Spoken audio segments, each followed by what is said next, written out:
Good morning, good morning, good morning, everyone. It is Sunday, October 23rd, and this is the P.I.L.L Method Club, and we're joining forces this morning with the Mortgage Syndicate this morning. And October 23rd, oh my goodness, it is almost at the end of the month. So folks, we may have some examples to put on screen. So if you are here in Clubhouse and you want to see what's going on screen, and you want to see our examples, you can go to my 10K card right above my head, click that link, and then you'll see watch us live, and you'll be able to see us live on YouTube, on Facebook, on Twitter, on LinkedIn, and you'll be able to see our examples on screen if we have some examples to put on screen. Okay, so first of all, we are going to start with talking to our moderators that are here this morning, and we're going to start with Credit Goddess. Credit Goddess, how are you this morning? Tell the folks who you are and what you do, please. Absolutely. Hey, everyone. Happy Sunday. I hope you guys start off your week in a prosperous manner, of course, especially obtaining this information, what we're going to talk about today. My name is Rose Laura Lewis. I'm also known as Credit Goddess. I'm all things credit. I'm a credit score improvement strategist. I'm a NAV business loan broker. I'm a business credit coach. And I'm also an educator in the credit space. So when I say I'm all things credit, I put my clients in position to qualify, always approved, never denied for funding, whether it's for business, to purchase their first home, real estate investing, whatever it is. Your credit needs to be optimized and in position to qualify. So this is what I do. If you guys are interested in my service, the number is in my bio. Send your name and email address there, and let's get started. Thanks, Don. You are so welcome. All the way from Canada, we have Donna in the house. Oh, by the way, folks, if you are in here right now, why don't you just go into the chat and just tell us where you're from? Say good morning from wherever it is. And listen, I'd love to shout you out this morning. So Miss Donna, all the way from Canada, talk to us. Yes, good morning, all the way from nice warm Canada. How are you everyone? How's everyone doing? I'm Donna here, located in Canada. I'm a commercial loan broker. You can check my bio. I am able to do your lending for all your lending needs. You can check my bio. You'll see all the products and services that I can offer you. I'm always here to support, to add value in this room where I can, always a student. And that's it for me. This is Donna, and I'm done speaking. All right, Donna, thank you very much. I'm putting in the chat that I'm here from Huntsville, Alabama. And let's see, Credit Goddess from Florida. All right. And we know where you're from. Dawn, you're right here in Huntsville as well. Folks, tell us where you're from this morning. Just put it in the chat and tell us where you're from. That would be great. I love to shout you out and to meet you. That would be great. That would be great. So tell us where you're from and and listen. If you want to come up on stage, listen, this is an open forum. You've got questions. We've got some interesting stuff that we're going to be talking about, how to become a W-2 employee and be a W-2 employee and become a millionaire. Oh, that's got to be some hot stuff. So come to the stage, ask your questions, because without your questions, it could get kind of dry if you just hear, my opinion or the opinions on the stage. We need your input. It's open to you. Come on up, raise your hand, and come on up and talk to us this morning. So next on is Dawn Robinson. Dawn, tell us who you are and what you do, and kind of lead us into this whole idea of becoming a W-2 millionaire. Sure. Hey, everybody. Good morning. My name is Dawn Robinson, the Money PhD. I am a teenage single mom turned millionaire by age 44. And that was not without many money mistakes. So today, I guess we're going to talk about some of my money mistakes that I made. And then the goal here is to start late and finish rich. I made a lot of money mistakes, mainly in credit card overspending. And decided to turn it around. I got a bad boss, couldn't afford to quit That's today. I'm going to leave everything else alone, and we're just going to chit chat for the day. All right, so back to you. Thank you. My name is Don Daniel, founder of P.I.L.L Method International, a better way to eliminate debt. P.I.L.L stands for prepayment of principal, isolating the principal amount, leverage, and liquidity. And for the past 16 years, we've been helping clients pay off all of their debt. That's their mortgages, their student loans, credit cards, car loans, all of that in about 7 to 9 years using a process called interest cancellation. Understanding interest cancellation means you do not have to pay all that interest to the bank. The interest that the bank is looking for, you don't have to pay it. We're going to show you how to read an amortization schedule, how to disrupt the bank's timing so it makes it impossible for them to charge you all of that interest.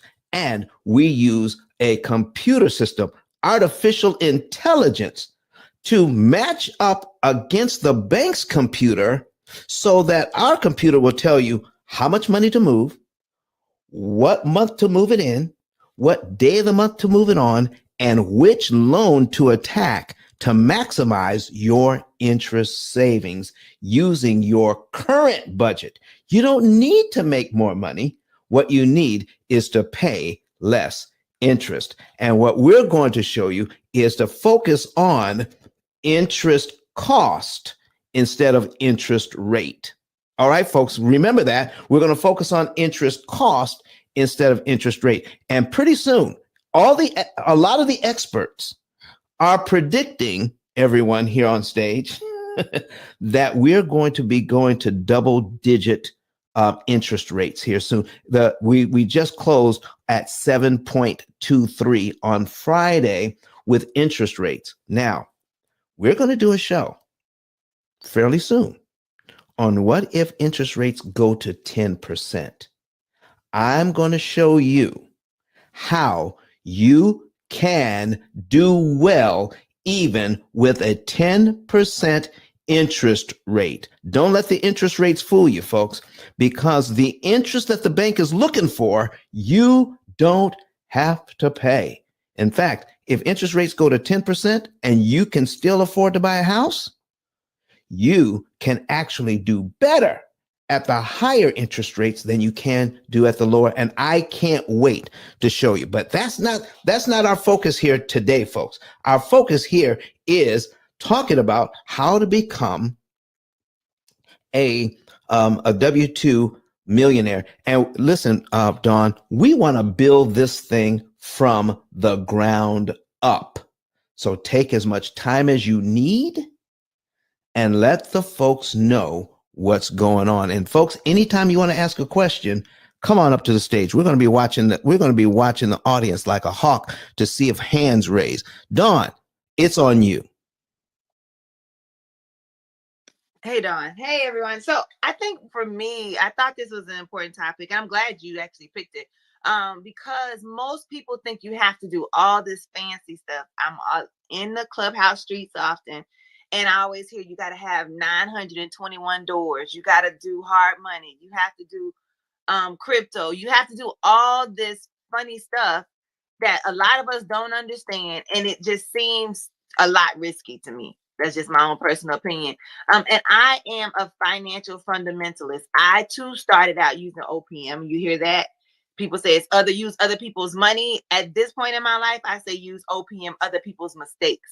And so what I hope today is that everyone in the audience can find themselves somewhere in what we talk about in our story, because I think we take way too many risks when they're not necessary. So I'll start out. I just tell my little money backstory first. And so I grew up. I'm from Fort Lauderdale, Florida, but I grew up in an environment where domestic violence was very common, and it looked like to me the women tolerated it because they felt like they couldn't afford to leave. And for me, it was education and money. So that was my goal, is to have enough money and to be able to have an education that I could keep myself and the twins safe. So I had twins as a teenager. And that was my start. And so I did the same thing. I was on active duty for a while, for 7 years, and then a federal employee. I've been a federal employee for 27 years now. And so that was my start. But at 26, I acquired my first house. But I was only making $26,000 a year. I think $28,000 a year. And that was in 2002. So I acquired my first house at 20, I think I was 26. And then I had 3 by 31. And so I Okay, started. wait. Let me ask you a question, Dawn. So you had your first house by 26, and you had 3 houses by 31. Yes, What inspired you to get into those other houses, and were they rentals? there were rentals. And Okay. so I read Robert Kiyosaki and I understood real estate. I understood buying a house and renting it out. I Oh, did not understand stocks as much. I had learned and got interested in it because the people in the Navy, the officers, would watch the CNN screen and watch that ticker. And so that's kind of how I started in the stock market. But I didn't really understand it all that well to be able to execute it and feel confident on my own. okay. So let's come on. Let's keep moving. Let's keep moving. So you had the 3 houses. Yes. All right. Well, now keep going. All right. Tell us what you did next. So I had 3 by 31, and then I started to progress in my career because I felt like, okay, I still need to make more money. So by 2004, 2005 is when I started to progress in my career, and I picked up those other 2. And then after that, I waited for a little bit, picked up number 4 around around 2012. And so I just kind of picked them up a little bit at a time. My plan was to buy 1 a year, but 2008 happened, and then I stopped for a while. Ah, okay. So I did not buy the 1, 2, 3, 4 until December. I think it was December of 12. I keep saying December, so I think it must be December of 12. And then after that, I started to understand in between the houses, I started to put more money in my 401k. Okay. Okay, let's stop right there for a second. So we just had Luis Estrella come to the stage, and Michael, I believe you have a question. But Luis, will you go ahead and introduce yourself as one of our moderators today, and tell us what you do, please? Sure. Can you hear me okay? Perfectly. All right, perfect. So I'll get in and out.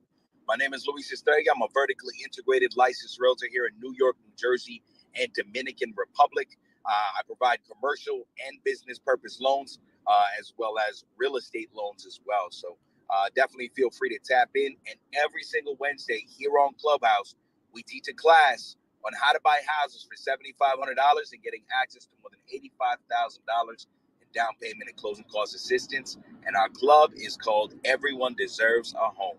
So that's a little bit about me, bro. Go back on mute. Well, listen, thank you very much. It sounds like you're on the road, but Luis, anytime you need to jump in on this subject, please do. Michael, welcome to the stage. Do you have a question or comment this morning for Miss Dawn? Hello, Michael, you're on the stage. So you click that little microphone in the lower right-hand corner and unmute and ask your question. And sometimes the app gets a little glitchy.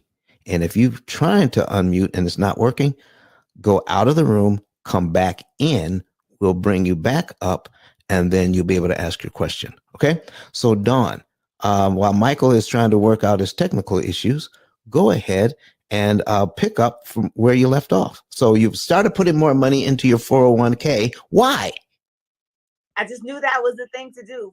So when I was in the Navy, I told you I understood. That's why I was introduced. The officers used to come in our office, and they would watch this screen every day. I kept saying, why do they watch this screen every day? It'd be like two groups that would come in. They would come in at different times.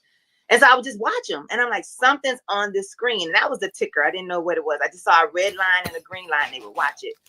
And honestly, I just started writing down what they would say, the first group would say, and I would just parrot back what the first group said to the second group.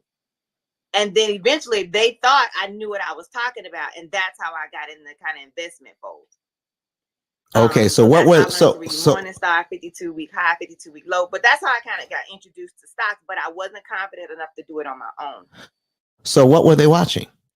They were watching CNN. Oh. Yep. CNN, NBC. CNBC? Yep. Mm-hmm. Okay. So they were watching it every day, and I kept saying why. And then they were talking about Disney was splitting at the time, so I remember buying that with them. There was a couple other, and then I learned how to do penny stocks. And I would just watch the ticker, and anything that was under $2, I would write down that ticker symbol, and I would go back on the computer and look it up and look for a 52-week high and a 52-week low, and I would buy it. Okay. All right. So you got in. So now we got a good job. You bought a house for yourself, read Robert Kiyosaki, got some other properties, and found out that if you're going to get into real estate, make money. Okay. Yeah. All right. And so that's where you were. Say that again. And I said, that's where you were. Yeah. So then 2008 happened again. My plan was to buy them one every year, but 2008 happened, and that's when I stopped. So I just started maxing out my 401k. I wasn't really maxing it. The max that you can do at that time, I think, was 12%. So that's what I did. All right. So we've got a new moderator on stage. Karen just came up. Karen, how are you doing this morning? Hey, Don, I'm doing great. How are you? I'm doing fine. We'll go ahead and tell the folks who you are and what you do, and we'll let Dawn get back to her story. And it looks like Michael has solved his problem. So, Michael, we're going to come back to you for a question. Okay. So, Karen, go ahead. Thank you so much, Don. I mean, Dawn and Dawn. You go by Dawn, right? Yeah, you are. All right. Awesome.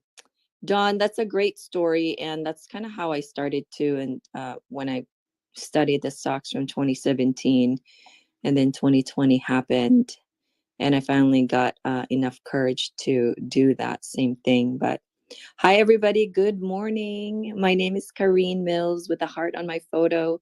Yes, it is my mom's heart, and I pay tribute to her when I open my mouth here and anywhere on social media. I'm a money-making mentor for moms and women, and note the word making. I'm not just a money mentor, I'm a money-making mentor. I help you make money online so you can recession-proof yourself. Thanks for having me, Dawn, and I love this conversation. Always enjoy having this room and listening to you. And I see some credit goddess. Thanks for the heart. I know Rose, so I'm in good company. Excellent. Okay, so Dawn, that's where that's a good place to kind of pick things up. So you came in. 2008 happened, and you put things on hold, and you started maxing out your 401k. So what happened next? Yeah, so then after that, for a while, I just focused on my career. I just did slow and steady. I used to follow Susie Orman, Dave Bach. I think Susie Orman was the popular one back then, and she was always like, "Can you afford it?" Let me say this: I did some things right. Like I bought the property, I contributed to my 401k, but I never stopped spending on my credit card. In my mind, Robert Kiyosaki said, use other people's money. I grew up with credit cards and understanding people use credit cards. And I felt as long as you could pay your minimum payment or a little bit more and you had savings in the bank, that you didn't have to pay them off. So I never thought, or when I did pay them off, I would always run them back up. And so it was never a big deal to me. I never even considered that I should not have debt, or that there was a better way to do it, or, there's good debt versus bad debt. I didn't think about any of that. So I don't want you all to think I was perfect. And for years, I took care of other family members. I'm sure y'all know what that's about. I call it being Robin Hood of the hood. So you're the one that makes a little bit more money. You're the one that has the education, and people look up to you. Sometimes they ask, and sometimes, most of the time, I volunteer. So that was what I did. And through my career, I would get promoted. And I heard the officers when I was in the Navy would say, "Hey, every time you get promoted, you need to hide the income from yourself." So that's what I would do. I would just keep adding it to my 401k or adding it to my savings. That's where I started. And I didn't really think what I was doing was anything spectacular. So that's why I'm saying you don't have to do anything fancy. I did nothing fancy. And so I think I was on house 3 or 4. 3. 1, 2, 3. I sold one, so I only had the 3 at the time. Okay. And then I got the bad boss, right? And so once I got a bad boss is when I really decided to change the way I looked at my money. Okay, so now you got a bad boss. How does that equate to having a money problem? I don't get it, and you got to help me out there. Yeah, I'll help you. So I was a senior level executive at the time, right? And so for me, I felt either they were talking to me in a condescending way. I felt I was under the microscope a lot. It was being yelled at. It was, being called on the carpet for really just to make me look bad. And it was really hard. It was unrealistic deadlines. And it just was a lot. It was a very toxic environment. It was a lot of microaggressions. And for the first time in my career, I hated going to work. I literally hated going to work, and I hated to go into meetings. I just didn't want to do it anymore. And it was either I was going to quit or I felt like they were going to try to find a way to fire me. Okay, so here's what you're talking about. So we're in that job, got a bad boss, and and I mean people yelling at you. I mean that's enough right there, And so why didn't you just quit? I mean, it's a toxic situation. Quit.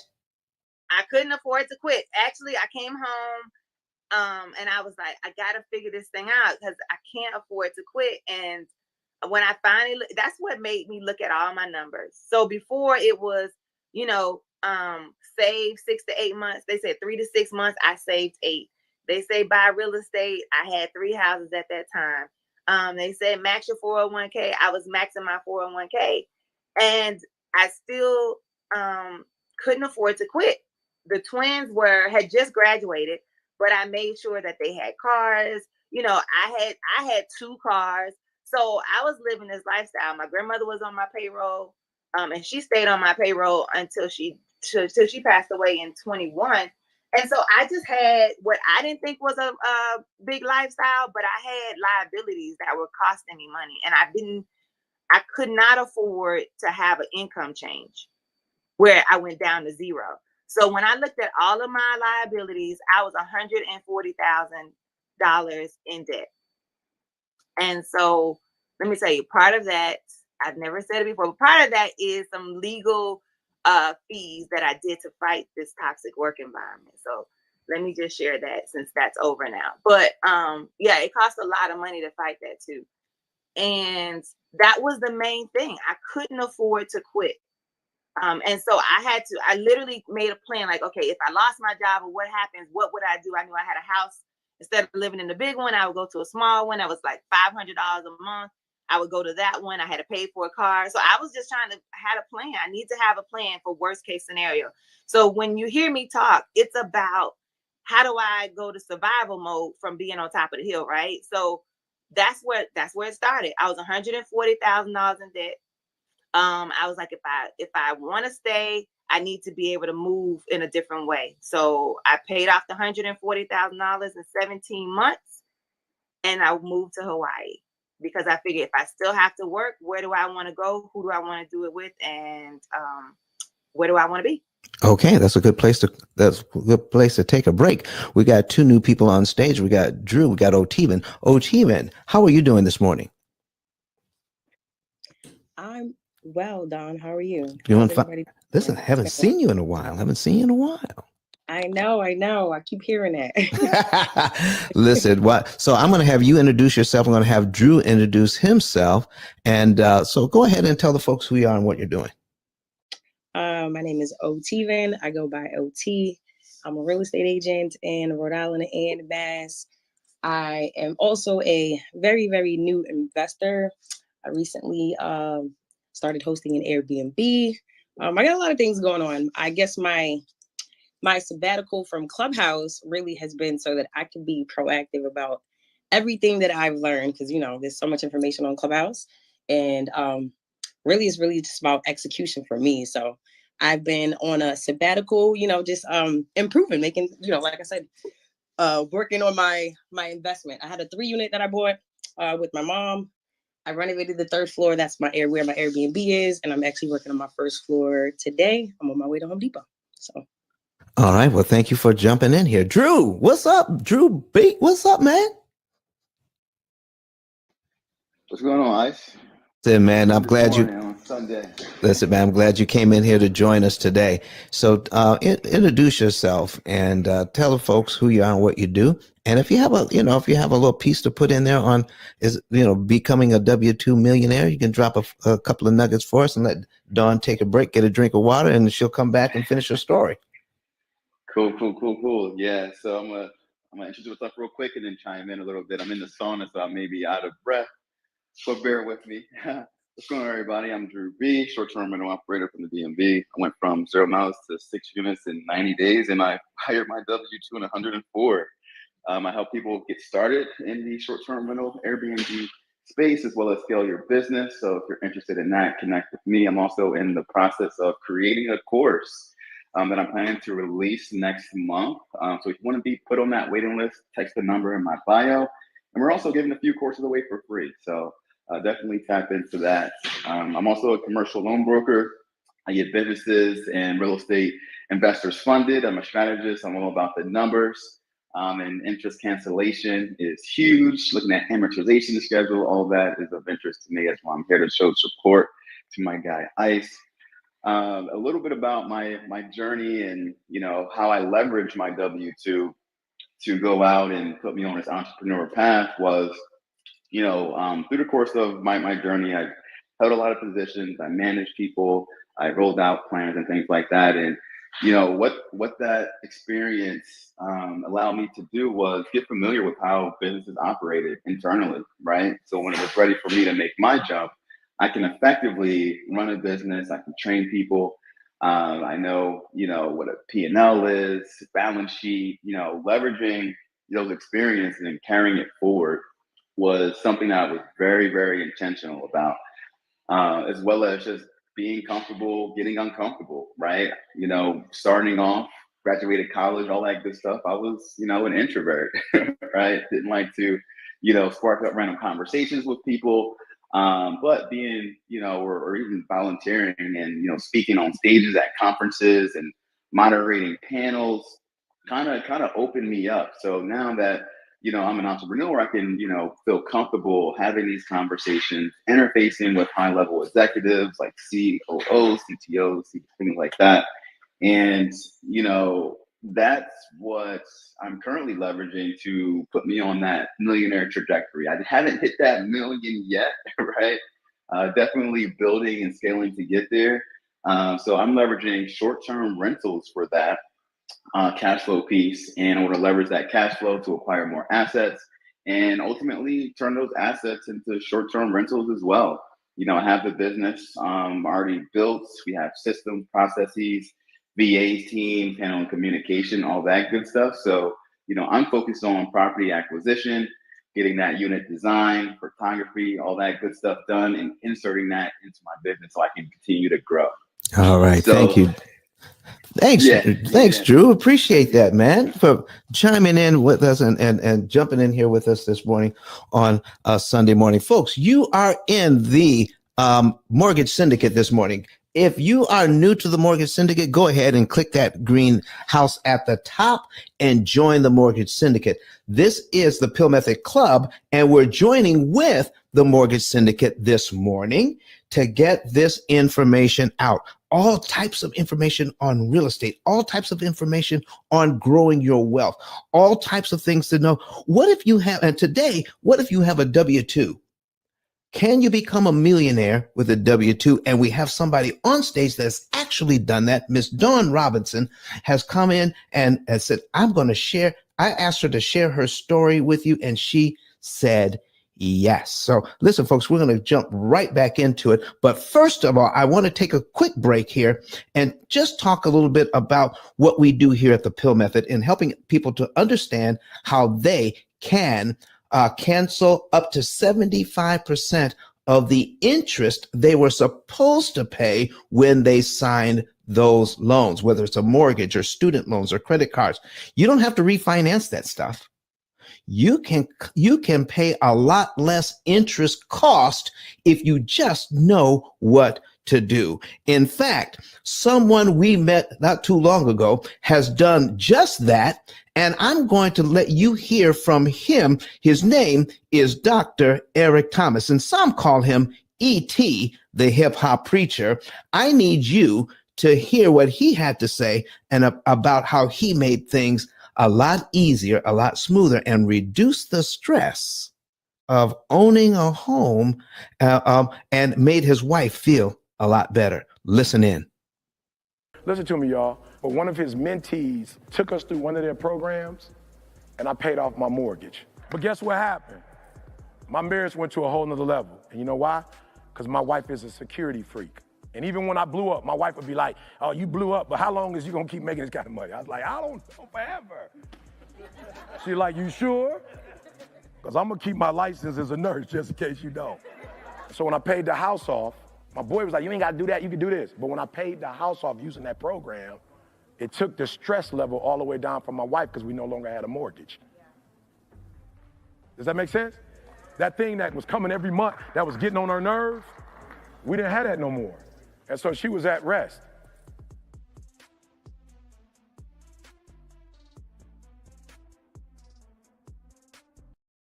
All right, folks. My name is Don Daniel, founder of P.I.L.L Method International, and our team created the most powerful money management, wealth building, debt elimination system ever created.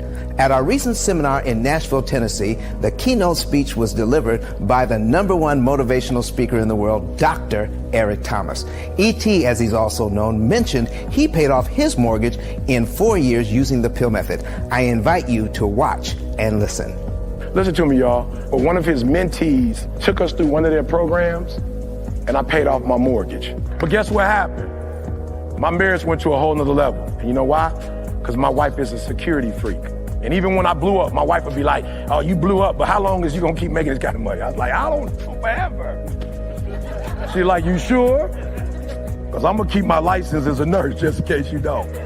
So when I paid the house off, my boy was like, you ain't gotta do that, you can do this. But when I paid the house off using that program, it took the stress level all the way down from my wife because we no longer had a mortgage.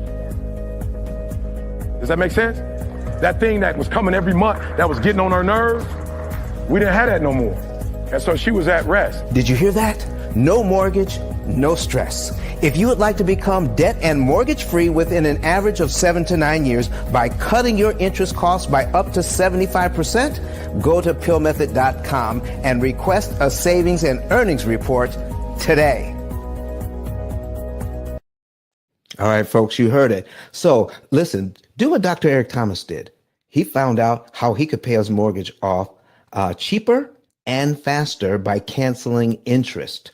And if you want to know how much interest you can cancel, if you'd like to know the month, day, and year you could be debt free, hit that button at the top of the page there, my link there, and it will take you to our another link that says how get a savings and earnings report.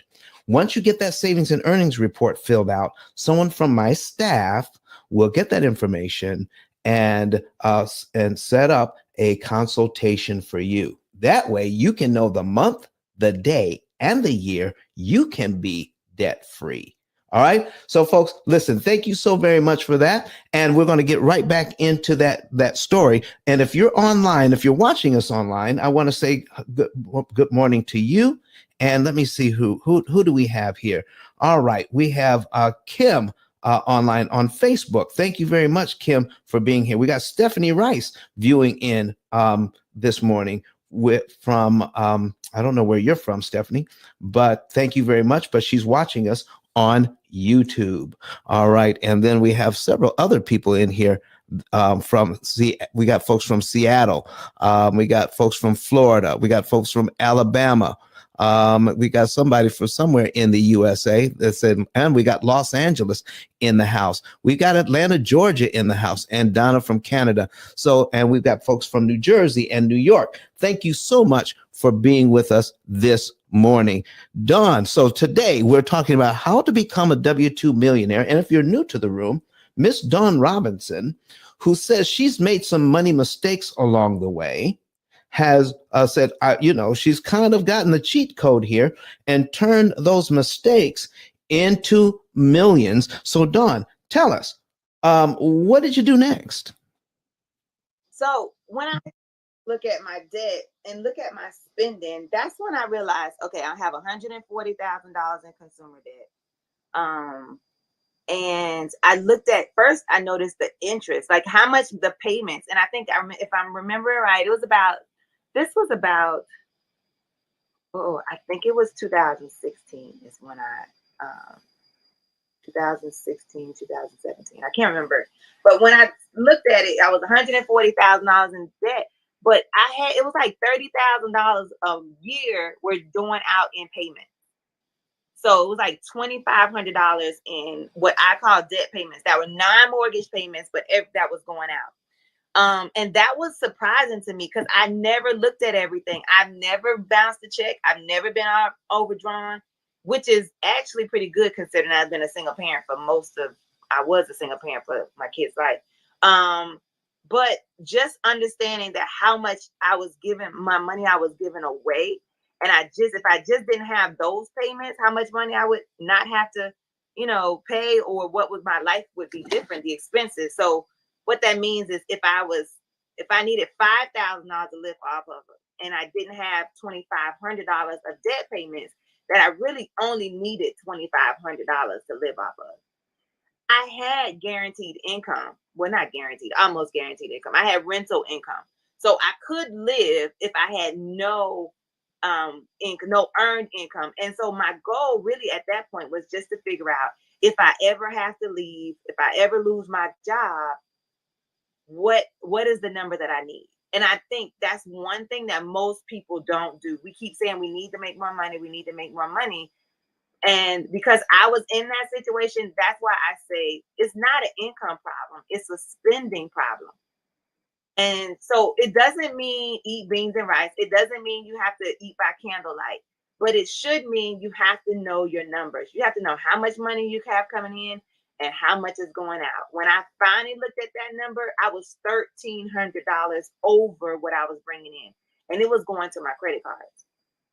So what I did is I used a zero-based budget, meaning every dollar had a name. That's what I started doing first. And then I was able to come back into my own income, like back into the income to where I wasn't overspending anymore. And I had to really look at why I was spending, when I didn't want to spend, or when I said, oh Lord, I can't buy this. What was I really saying? What I had assigned to some of my bad habits. It was, I deserved it. It was more than I ever had before. I didn't really have to think about buying it because I knew I could afford at least the payment on it. And so those were some things that I really had to become more aware of, Dawn. And then once I did that, and I practiced living in Hawaii 6 or 8 months before I actually moved. So Dawn, so what you're saying is that you looked at your spending habits, they weren't where they needed to be, and then you started putting things back in order. Did you slowly get to the point where you started spending less money than you were making and set things all right? And we're going to let Dawn answer that question in just a second here. I got 13 shares now. We have in Clubhouse, we have 57 people in the building.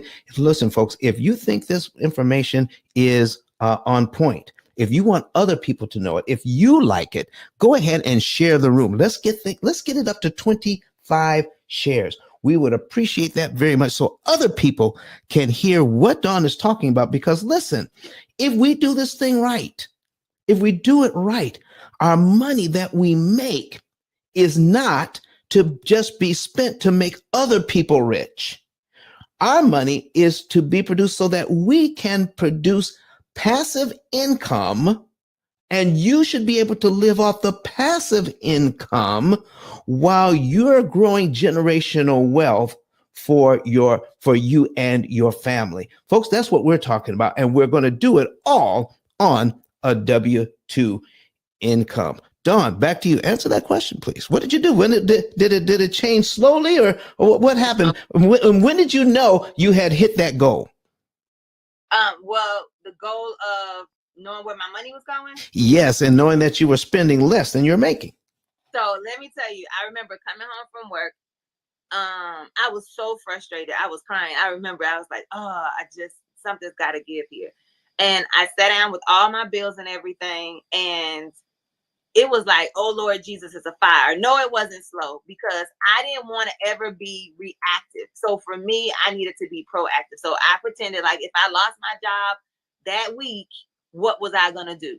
So I went to in the military they call it threat con, but I call it debt con, right? I went to debt con level Bravo because it was a fire, and I didn't want to be controlled by that job, but it was on my own hands. So once I did that, I did follow Dave Ramsey's principles. Let me say that I did follow a lot of Dave Ramsey's zero-based budget, giving every dollar a name. I did follow his envelope system to a certain extent, but some of that stuff was too extreme for me. So I had to take his principles, which he was known for the snowball, and then incorporate it in a way that made sense to me. I knew I wasn't gonna give up not eating out. And so it was, like I said, if I had $5,000, say I brought home 5,000, I was spending 6,300. So how do I cut back on at least to get to 5,000? And then what do I need to do to be able to save $500 to $1,000 difference? So I first looked at my bank statement. I pulled out all bank statements and my credit card statements. And you hear me talk about that. I divided into two categories, what I call required and lifestyle. Required was what I asked myself, what keeps me dry, meaning my rent or my mortgage, full, the food I have to buy from the grocery store, working, what is the things that I need to go to work, and what keeps me riding, right? So that's my car insurance, and those kinds of things. So drive, full, working, and riding. And you guys can do the same thing too. Then I only put an R. I put an R by every transaction for my required. And then I looked at like life insurance, short-term and long-term disability. Those get required too. The other stuff was just lifestyle. And I said, that's just how I roll. I'm not going to judge it, but I'm going to find where my money is. And most of it was in lifestyle. That was my debt payments. That was TJ Maxx and Marshalls and Home Goods. I love those stores. I'm not a high-end girl. But it's got everything in there I never knew I needed. And stop being the bank. It's true. I stopped being the bank. And that was the hardest thing for me. I had to learn to say no was a complete sentence. And when somebody called my family member and they didn't have it, I had to say, whoo, girl, me too. I'm over here crunching these numbers. And so I was like, ooh, what you doing every time? Oh, I'm over here looking at these bills. You know, I'm trying to be able to retire. So that way they wouldn't ask me and I wouldn't have to say no. But when I did have to say no, I learned that no. So y'all write that down. No is a complete sentence, because at the end of the day, nobody was going to come help me. It was just going to be me repeating my sad story if I got to what they call rock bottom, and I wasn't going to get there. All right, folks, you heard it. Put it in the chat. No is a complete sentence. Go ahead, put that in the chat. I need to know that people are actually listening and getting in on this thing. So, Dawn, could you just give us a breakdown some of the numbers? Like, I was making this much, but I wanted to get my spending to this much, and then put money in the savings. I don't remember exactly. I just remember I was over 1,300, so that's why I used $5,000. So let's say I was over by 1,300. So when I looked at my statements, it might have had required was, let's say required was $1,500, right? Mm-hmm.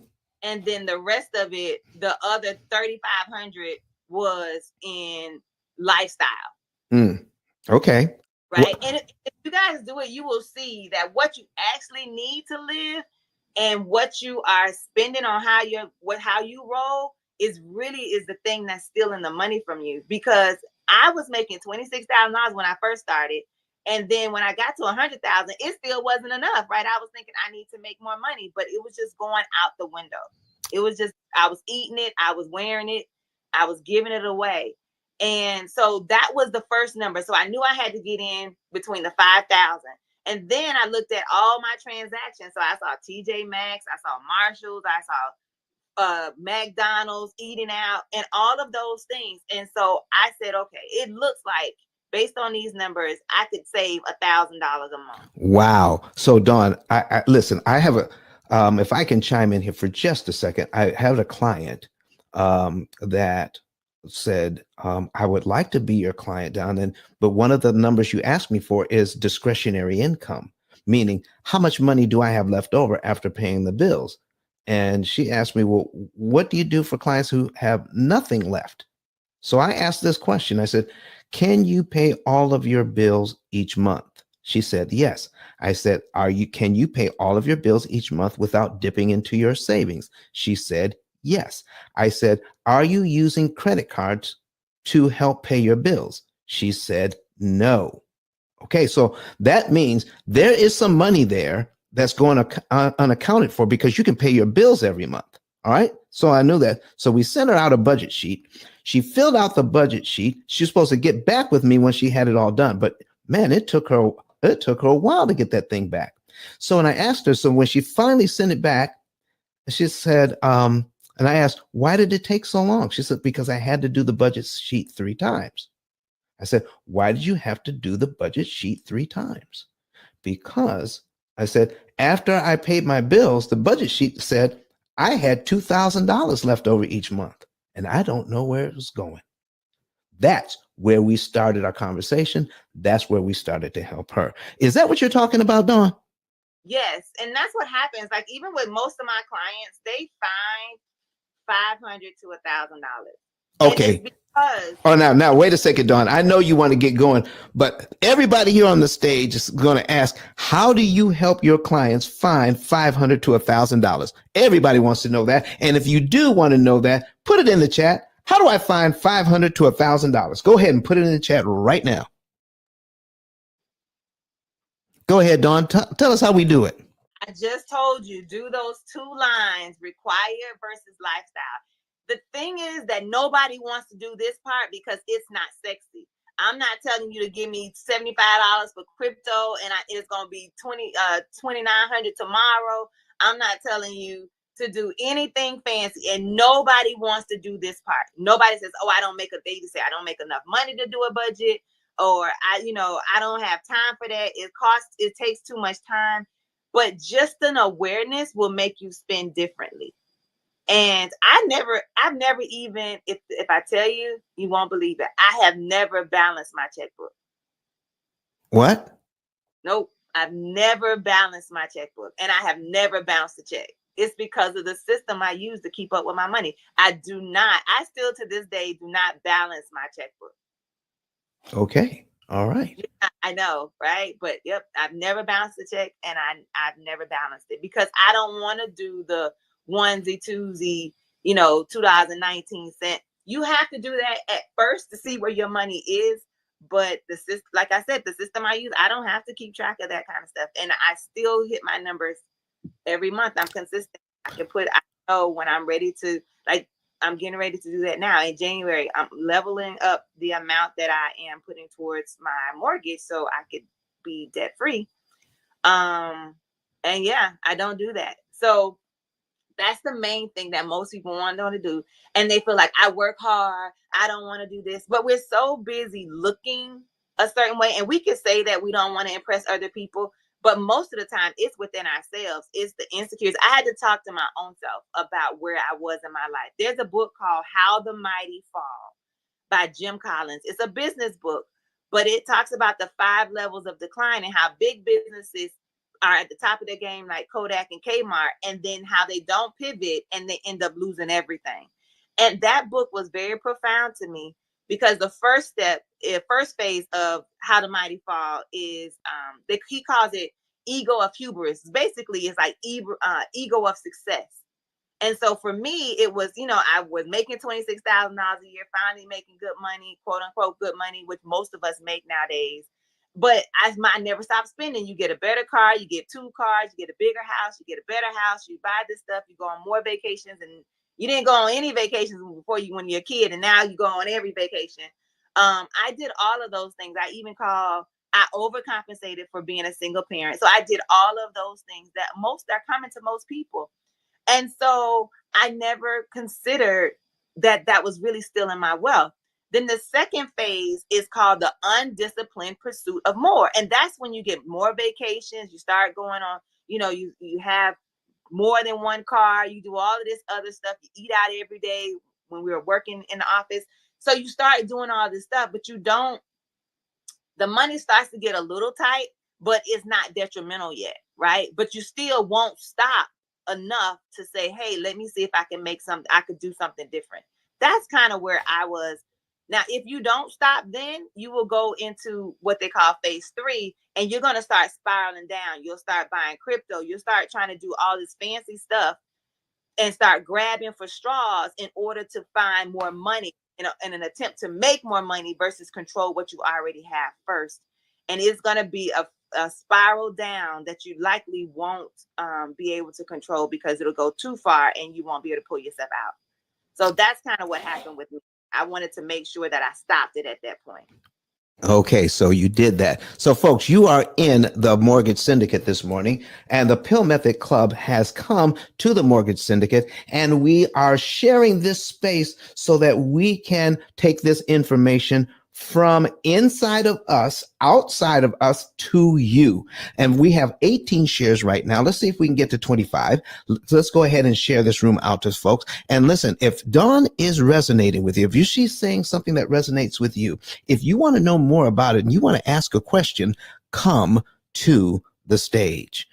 Raise your hand, come on up, put your 2 cents in. Okay, I see Dwayne. Let's see, he wants to. Let's invite him up. Is anybody else want to come up to the stage to ask Miss Dawn a question? Because she's setting it up, right? She's setting up to tell you what she did, what she was doing. And we've gotten to the point of the story, if I'm not mistaken, Miss Dawn. Are we at the point of the story where you said, now I've got a handle on it. Now, where do we go from here to start building on what we have a handle on? Is that what we're at that part of the story? Okay, folks. So come on up. You want to hear the rest of the story. How do we get to millionaire status? From spending too much to now making more money and putting ourselves in a better financial position. So folks, come raise your hand, come to the stage as if you have a question or a comment. And I'm seeing none. So if we can take Miss Andrea says she's ready to know. She says, I am still confused as to how. So we're going to get into the how right about now. So I got Mr. Dwayne here. Dwayne, how are you doing, sir? Pretty good. I'm at work right now. I can speak to you. Oh, okay. All right. So I thought maybe you had a question. All right. So we're going to tuck you back down in the audience until you have a question. Is that okay, Mr. Dwayne? Thank you very much. That's fine. Thank you. Okay. All right, folks. So Dawn, now we're all ready. We got to where we need to be. How do we get to millionaire status from here now? So remember, I was buying, I bought those properties. And what I did, the first thing I did is I never took a profit from my properties. I always had a separate account for them. I paid them bi-weekly because that's what I understood at the time. And so through these years, even with my overspending, some things were automated. So I was building wealth through automation. And so the homes were on bi-weekly payments. And then I remember I was already automating my contributions to my 401k. And I had 8 months of savings. I always kept a pretty strong savings account. So that is one of the ways I started. Okay, so let's write this down. So you automated your bill paying, so you were never late, right? I was never late. Okay, automated the bill paying. So because you were never late, that means you didn't have any extra fees to pay. No, and I never had a bad credit score. Never had a bad credit score. Okay, so now we're automating that. Now, your all your other bills. Did you automate paying your other bills as well? I automated everything, even when I had a car payment. From active duty, we would get paid on the 1st and the 15th. When I became a civilian, it was every other week. My car payment was based on if I got paid on a Thursday, they got paid on a Friday. It was the very next day. I did that for my mortgage. I paid my mortgage every 2 weeks, all of them. Okay, so now you automated all of that. What about the savings? Now you talked about savings. Did you automate that as well? I automated that as well. So I've always automated those. And so when I was overspending, I still had some. Let's say I was at $500 a month, right? So I knew that I was able to put $500 a month away. So $250 every 2 weeks. Let's just go low. Okay. So when you stopped overspending and you started automated your savings, what did you say you got up to as far as putting money away Oh my. every Um, month? Can you give us it was close to 50% of my pay. what? Wait a minute. Back it up. Back it up. Back it up. 50% of your pay. Yeah, it was very close.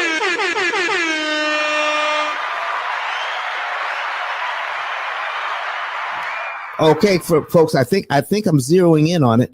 You started living on 50% of your income. You got close to that. It was very close because during that time I got married in 17. But my husband was at the end of his military career, so he didn't have an income. He only had an income for a couple months before he didn't have one at all.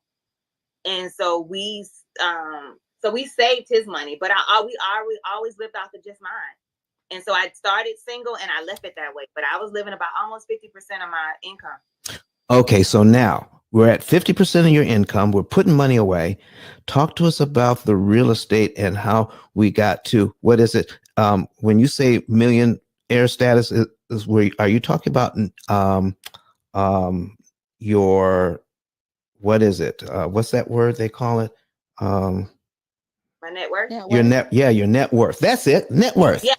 My net worth is a little over 1.4, and I don't include my primary residence, and I do not include my stock portfolio. Okay, talk to us about net worth and what that means.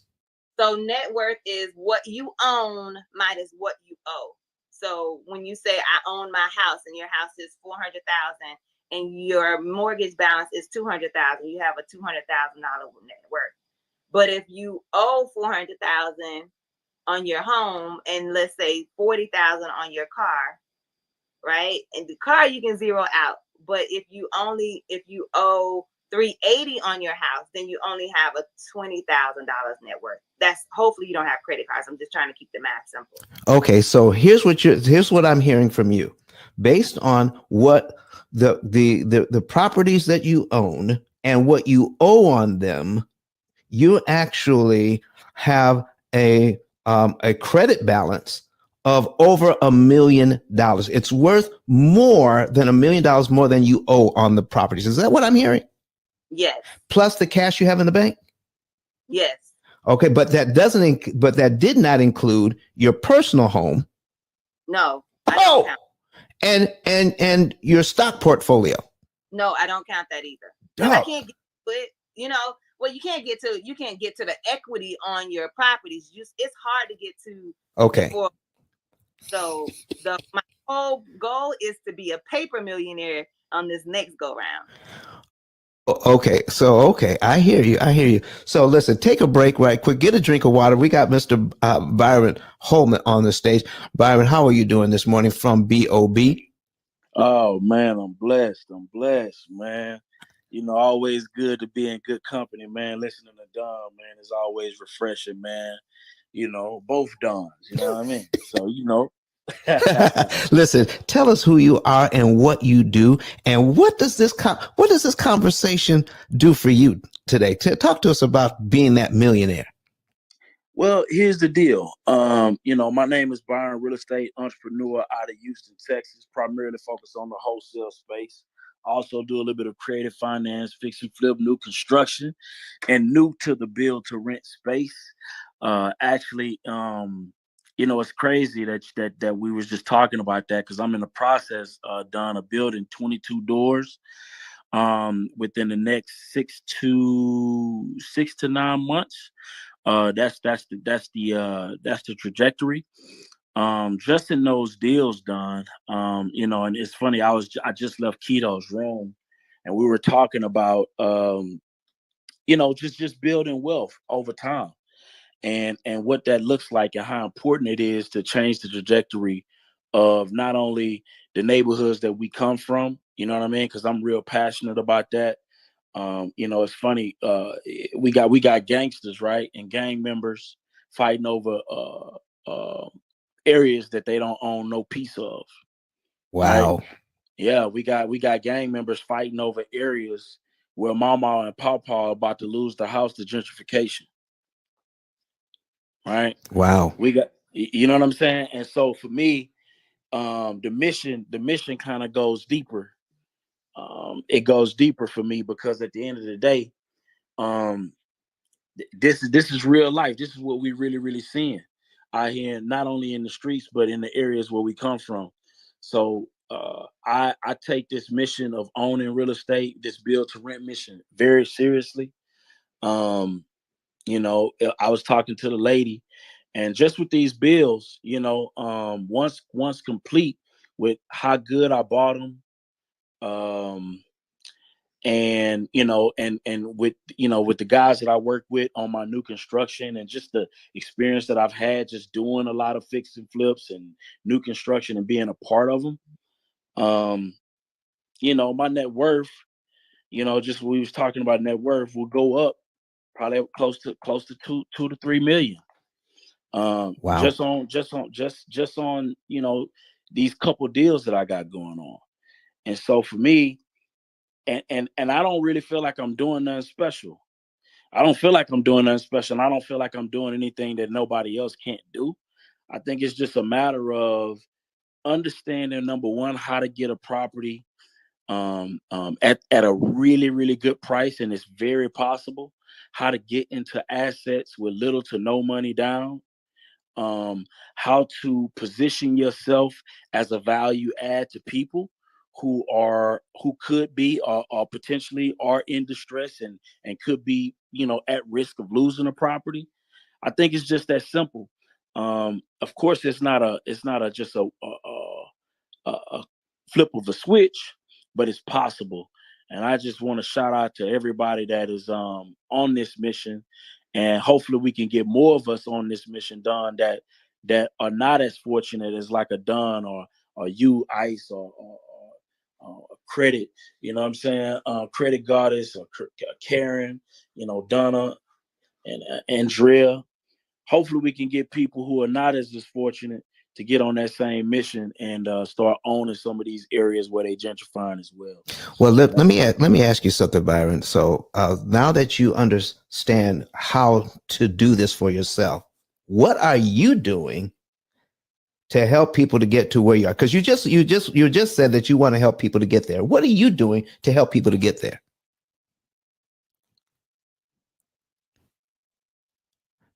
Hello, Byron. If you're talking, you're on mute.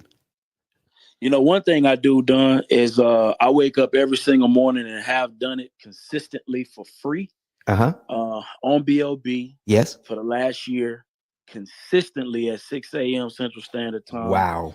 And all we talk about is building wealth, giving away valuable experiences that we've had to endure as a result of getting into this real estate space from all different walks of entrepreneurship. And we've done it consistently, and we've never failed. We haven't failed. We haven't missed a day. Wow. And yeah, that's my mission. That's what I'm dedicating to the people. And now we got a podcast, YouTube channel, and all the things, and that's 100% just to make that small bit of a difference that we trying to make. Wait a minute, Byron. You've got a podcast. You're on here. You're on this app 3 times a week. You've also spread out, taking your being on Clubhouse 3 times a week. You're also now doing it live simultaneously, doing a simulcast as well. And you're putting all of this effort in. And how much are you getting paid to do this, sir? 0. Lord have mercy. Listen, if you are in this audience, and if you have benefited from B.O.B., from the information that you have received from B.O.B., I need y'all to put a number 9 in the chat right now. Put a number 9 in the chat if you've been to B.O.B. and benefited from the information you got there, and they're giving it out. This is free game that people charge money for. Listen, look, I don't know if you can see this, but the number 9s are coming in like nobody's business. Listen, we appreciate you, man. Come on. I appreciate what you did to get this thing started, and other people are trying to follow in your footsteps. So that's why we're here to do what you're doing is to have no stingy energy in what we're doing as well. And we thank you for that, sir. Is there anything else you'd like to share with us this morning? Oh man, I'm just here, man, trying to learn from you. You know how I go. All right. I like paying off this stuff fast, man, and learning this formula, man. I think it's a genius product that you have too, by the way. Absolutely genius. Well, thank you very much. I can't wait to share more with you guys when I coming to Houston fairly soon to meet with all of you. Is that something you want to talk about now, or? Oh, absolutely. Okay. Yeah, we do have an event. It's going to be a 2-day intensive workshop that we have on November 5th and 6th. It's literally just going to show people how to get into properties with little to no money down. And it's going to give people the science of deal engineering at its finest. Between Brian and I, we've racked up millions in real estate assets, and not really, not really using the bank, not really having to go to the bank and kiss the bank's ass to get that. You know what I mean? So that's what we're going to be talking about. A lot of creative finance, a lot of the strategies that we've used in the wholesale business, to get into this space. And yeah, man, it's gonna be fun, man. I'm very excited about what we're getting ready to teach, and I'm very excited about the success that I'm almost 100% positive people gonna receive as a result of coming to the 2-day intensive workshop for sure. Well, it certainly is my intention to be there because, I do what I do. All right. But I think I know I could benefit from what you're doing. I want to bring that home to my family. And listen, I don't want to use trial and error to figure all of that out when I can go to a 2-day intensive. Not only that, and you're going to teach me what's going on. And then once I get that information, are you going to be there to support me and to help me to implement? Absolutely. We're going to be doing deals together. Come on, man. I can't Absolutely. I can't beat that with a stick. Yeah. We're going to be partnering on deals right after that. And it's funny, man, the stuff that we're going to be teaching, it's not going to be this later down the line type of stuff. It ain't going to be systems. We're not motivating nobody.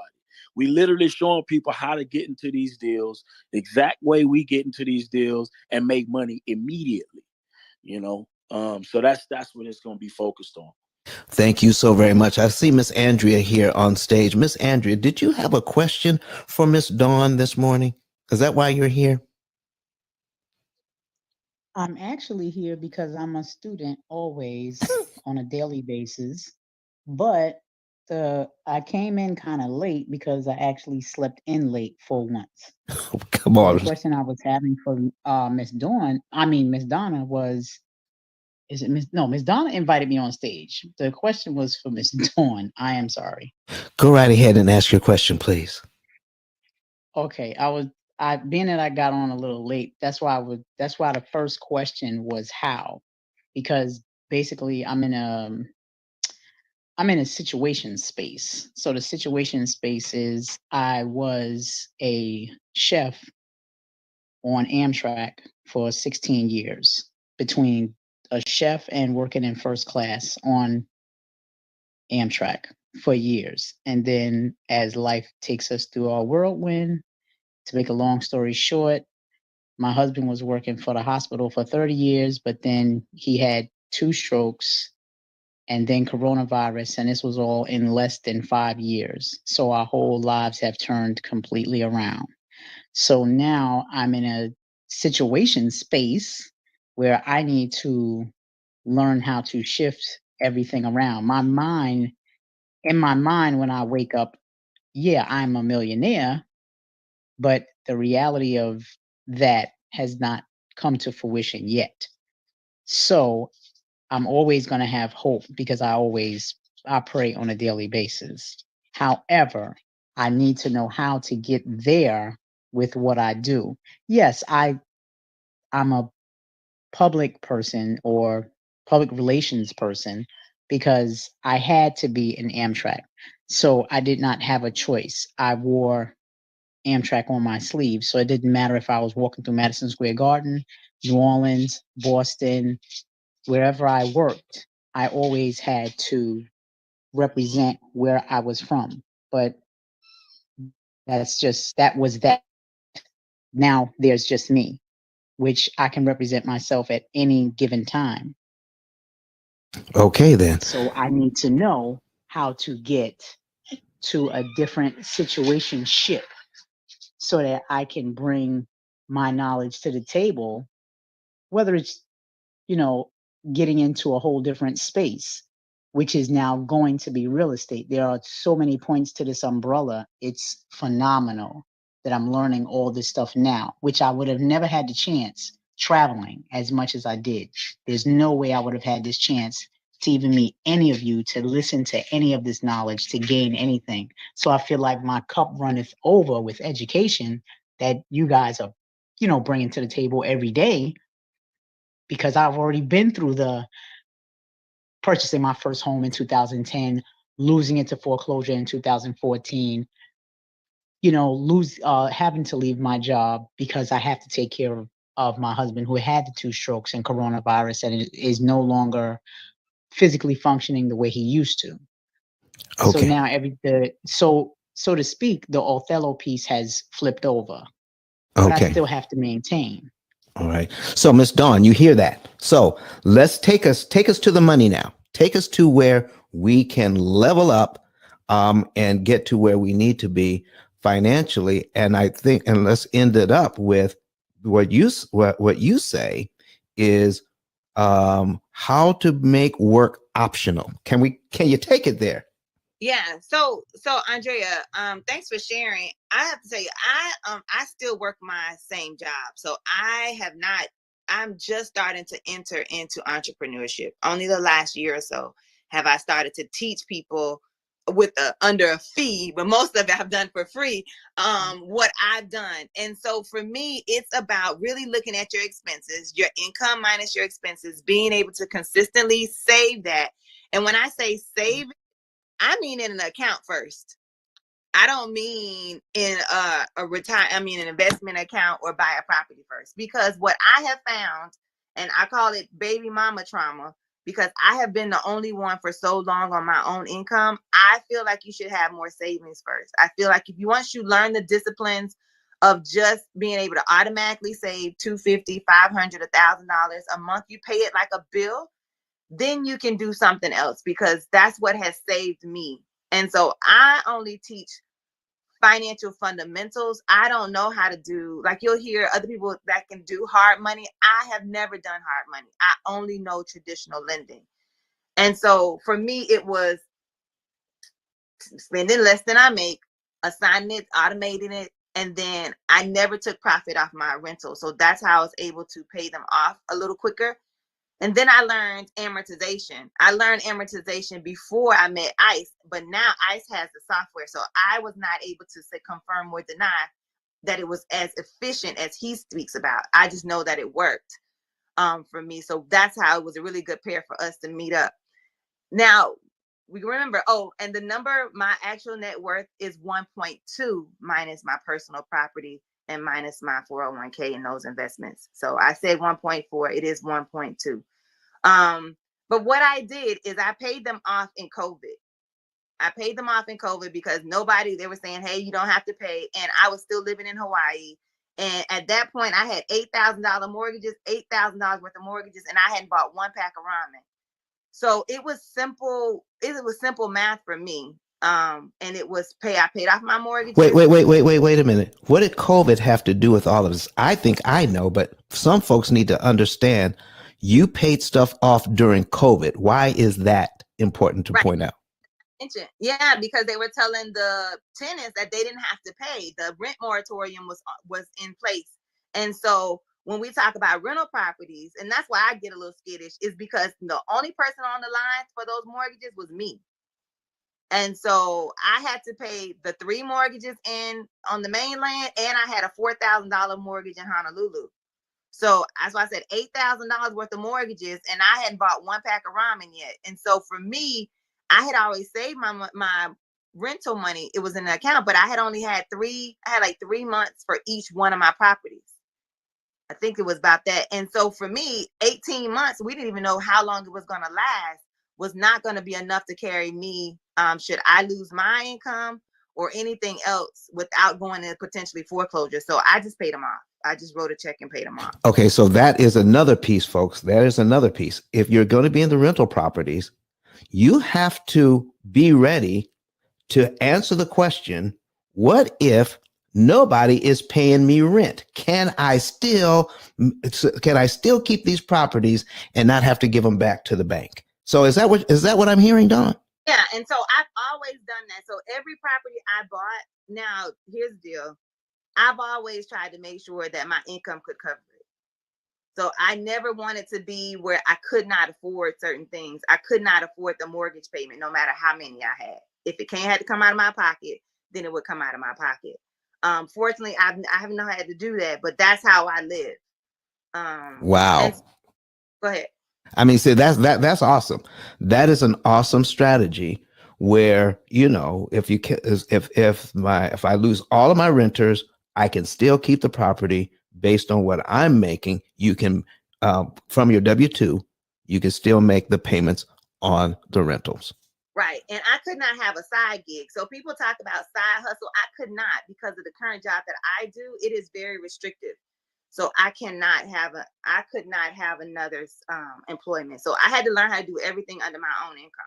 So Dawn, so listen, coming back to the part, and I know you want to go forward, but coming back to the part where you started living on 50% of your income, all right? Were you still able to enjoy life? Yeah, of course. Because to me, I think when, like Dave Ramsey talks about beans and rice, like to me, that's like a green smoothie money diet. Like I'm not going to do 10 days of green smoothies. It's not going to happen. In my mind, that's what he wanted you to do. And I'm like, that's not realistic. So I had to figure out within the money that I had, I actually stopped getting my hair done because I thought I was Beyonce. So I went to locks. Y'all can see I'm in locks now. And I had temporary hair. Those are wigs and extensions that I could use. So I did that for a while, but I didn't. I changed my nails. I got my nails done every 3 weeks, but I had to have a travel budget. I had to have a travel budget. I call that I Love Me. I created a separate account. I paid it like a bill. It was $417 because it was like whatever $5,000 a year equal is what I put in my account. I paid it like a bill so I could travel. So those were the things. And I spent $120 and I backed my numbers into what was available. I had $120 for eating out. And actually, I still spend $120 a month eating out. Wow. So Dawn, you're setting all this up. You're doing the automation. You're making sure you're buying the properties right. You're making sure that, the rent's coming in. And you paid stuff off during COVID when other people were taking advantage of, moratoriums. You could have done the same, but you said, oh, instead of doing that, let me pay some stuff off. And then that put you into the next phase. What did you do after COVID? So after COVID, I started to during COVID and just before, I found the FIRE movement, Financial Independence Retire Early community. And that's when I learned that that retirement is not a number. It's not an age, it's a financial number. And I was like, wait, you mean to tell me that really retirement is about how much income? Because I thought it was an age. This was in 2019. I was still thinking that I had to work until, for me, I'm federal, so I had to work till 57, or people have to work to 62, 65. And I was like, wait, how do you decide when you can retire? And it was based on how much income you can actually predict to come in versus your lifestyle. Wait a minute. So instead of looking at the age, you're saying after how do you predict retirement? How much money will I have coming in if I stop working? So that's how you gauge retirement, not on an age, but how much money you can have coming in. Yes, and my lifestyle. So that's how I gauge retirement. And people don't like the word retirement. So for me, I actually secretly call it FU money, right? And since I'm a good church girl, it's freedom unleashed and faith unlimited. But FU is a universal term, because if I ever get a bad boss like I did before, it's FU money time. I'm going to pull the trigger. Wow. So that's what changed the game for me. Wow, wow, wow. Folks, listen, come to the stage, ask your questions. We have a few more moderators that just came into the room. Kirk the Bank, Barnes, Credit Ninja, TM is in the building. Onaje is in the building. Giuseppe is in the building. Listen, folks, we're stock full of information here. And Dawn Robinson is talking to us about how to become a W-2 millionaire. I've got 28 shares. We've got 122 people in here. I need you to share this. I got 128 people in, 124 people in, and only 28 shares. We have Byron Holman in here right now, who is, the epitome of no stingy energy, meaning he's giving back. All right. We are giving back. We want everyone to learn how to give back, not because of us, because when you're giving, when you're putting in, it's a law of the universe. You're going to get back more than you give away. So we're going to ask you to be a little bit of self-interested by learning how to give. Share this room so that you can get back. All right. So Don, take a little break. Can we get Onaje to give us a few seconds about who he is and what he does? Onaje, can you do that for us? Yeah, I'm here, man. How's it going this Sunday morning, everybody? I was just listening to Don and just I always like hearing her speak, keeping it honest and real with folks. Yeah, look, it's your journey. I'm big about this, guys. Like, you got to have a wealth plan or wealth journey, right? And typically, when you're really talking about that, you're talking about cash flow in some type of way, right? How much money can you have coming in to where you good? And good for me is about a floor. So I don't really focus on ceilings and where I want to be. Oh, I got to make $10 million or $20 million, whatever. And that's cool. And I do like that. But I also equally focus on, okay, I've gotten down the train or the track or I've gotten this far. I never like to go back. So I'm a tortoise one race guy, right? If I get somewhere, if I get to a milestone, I want to set myself up to where that milestone, I'll never have to go back below that milestone, right? I want to raise my floor in life, right? So, 1 month, my floor might be 30, 40, 50 grand worth of cash flow. My goal is for next year, for me never to be below that number, right? And as I keep growing, you'll figure out how much more do you need? What do I like to do, right? What do you really like to do? Some of this is going to take some sacrifice. You're going to have to swallow some stuff. You can't go ball out all the time. But what are the bare necessities? And when I say bare, everybody has different bare necessities, right? Somebody's bare necessity might be a G-Wagon or something, right? But what's your bare necessities? And how do you get enough cash flow to cover that, right? Because sometimes we like to go chase shiny objects, and shiny objects might be a little bit too much for us in that space. It's not reasonable for us to go from making 100 grand a year to making 10 million a year in 1 year. Like, let's have some realistic goals on what we're going to do to get there and realistic plans. Like, for example, I'm in a place now where I get a lot of great single family deals come my way, but that's not really aligned with my goals anymore, right? Because I'm at a point where I'm like, okay, I ain't got but so many more years, so many more summers. I got time, I got kids, I got a wife, I got this going on.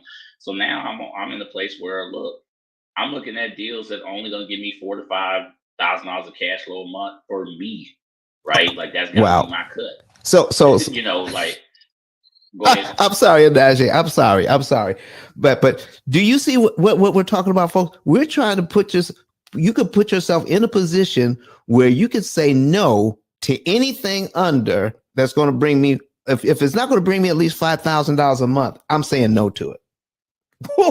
And listen, and the reason why I asked you Najee, is because you are conservative in your view as well. You still work a W-2 and have real estate. Is that correct? That is correct. I've also heard you say, listen, I've also heard you say that when you're doing a deal, you're not basing whether that deal is a good deal based on what could happen in the future. Is that true?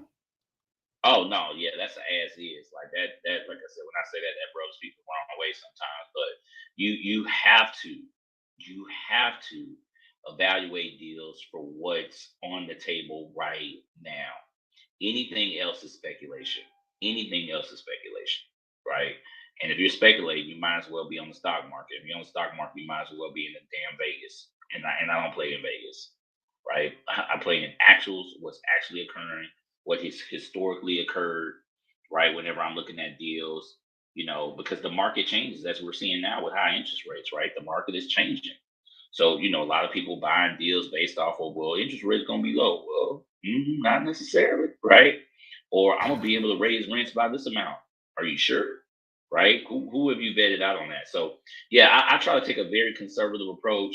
Yeah, I might be doing things a little bit different than other people, but I always try to remind people I've been doing this for a long time. And it's taken a long time to kind of get to what I'm doing now. And it's going to take even longer to get even further. So, but if you keep chopping wood, the tree will fall. It don't matter how big you are, right? You can be 7 foot, you can be 5'1".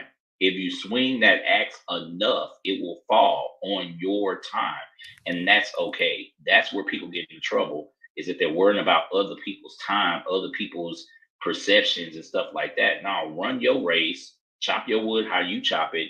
And whenever you get there, you get there. Just have a clear goal to get there. Did you hear that, folks? Listen, we got some good information on how to become a millionaire working your W-2 job. And we got Mr. Najee Barnes in here. Listen, you need to follow these folks. Follow all of these moderators. We got Credit Ninja in the house. Credit Ninja, can you spend a couple of seconds and tell us who you are and what you do? Are you available? Because, sometimes listen, as soon as she shows up, people start ringing her phone. I get that. So, Giuseppe, are you available to share a couple of seconds with us? And go ahead. And I think that on this stage, I'm the right person to tell everybody one time forever that in USA, it's not the real estate magic. It's the lending, the financial system. Because in 27 years in Italy, over 1,000 employees, over 24 real estate agency, property management company, Airbnb business. But personally, I never own over 25 property because the financial system in Europe is bad. In USA, you find money if you have a correct knowledge, experience in any way. And for this, I passed in 6 years from zero, one property, one assistant, 2016, over 500 property, over 100 employees today in Cleveland, Ohio. And I'm ready for my next step. I bought 2 land, one in Orlando and the other is Homestead in Miami. And that is because I love to be here, because I learned from you how can use money, how can use a leverage money. And I want to encourage everybody, don't compare yourself to everybody. Step by step, if you don't have a property, you have your first property, you are great, you are fantastic. This is the right room, raise a hand, ask a question, because again, it's not real estate magic in USA, it's a lending, mortgage, how you can find the money, how you can save money to pay mortgage. This is me, Giuseppe, back to you. Thank you so very much. So Kirk the Bank Barnes is on the phone right now. So Dawn, listen, we want to finish this thing up. We're at the top of the hour right now. So I want you to be ready to go after we take this break, and encourage people to go to the top of the room and click that mortgage syndicate button up there and join the mortgage syndicate. Also tap my profile and join the P.I.L.L Method Club, because the P.I.L.L Method is on 3 times a week as well. We're on Sundays, we're on Wednesdays, and we're on Fridays, sharing valuable information. The P.I.L.L Method is all about how not to pay all of that interest. P.I.L.L stands for prepayment of principal. isolating the principal amount, leverage, and liquidity. How to borrow the bank's money at a discount. All right. So you've got to borrow the money. And folks, we're looking at some times that people have not seen in a long time. The experts are predicting that we're going to be at double digits as far as interest rates are concerned. And we're going to do a special show coming up in a few days. If the interest rates go to 10%, how you can still make money, even if the interest rates are 10%. In fact, here at the P.I.L.L Method, we like the higher interest rates as opposed to the lower ones. And we're going to show you exactly how amortization actually works and how you can take advantage of amortization without amortization taking advantage of you. In fact, not too long ago, we ran into one of our favorite people in the entire world, Dr. Eric Thomas, who told us how he made his wife feel better using the P.I.L.L method to pay off his mortgage. We're going to take up about 90 seconds right now and let Dr. Eric Thomas share with us right now.